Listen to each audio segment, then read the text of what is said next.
Hello friends, ఎలా ఉన్నారు? మనందరికీ గ్రూప్ 2కి ఉపయోగపడేటట్టు ఆర్థిక వ్యవస్థ గురించి నేను వీడియోస్ అందించడం జరుగుతుంది. ఇవాళ ఒక అప్డేట్ వచ్చింది. 14% పెరిగిన ఖరీఫ్ సాగు విస్తీర్ణము.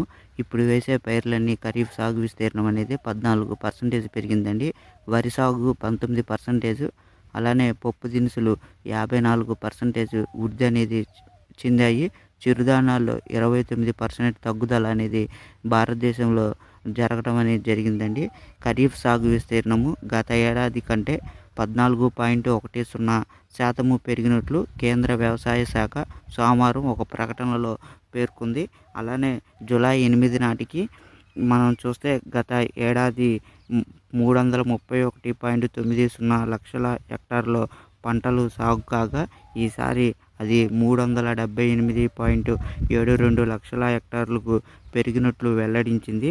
వరి సాగు విస్తీర్ణము 50.26 లక్షల హెక్టార్ల నుంచి 59.99 లక్షల హెక్టార్లకు, అంటే 19.35%.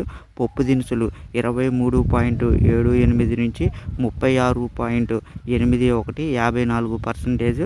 నూనె గింజలు 51.97 నుంచి 80.31, చెరుకు 55.45 నుంచి 56.88, పత్తి 62.34 నుంచి 80.63 లక్షల హెక్టార్లకు పెరిగినట్టు తెలిపింది. చిరుధాన్యాల సాగు మాత్రము 82.08 లక్షల హెక్టార్ల నుంచి 58.48 లక్షల హెక్టార్లకు దాదాపు 29% తగ్గినట్లు ఈ యొక్క నివేదిక పేర్కొంది. ఫ్రెండ్స్, ఇది ఫ్రెండ్స్, ఇలాంటి ఆసక్తికరమైన విషయాలు మీరు తెలుసుకోవాలంటే మన ఛానల్ లైక్ చేయండి, అలానే సబ్స్క్రైబ్ చేసుకోండి friends. Thank you friends, thank you for all.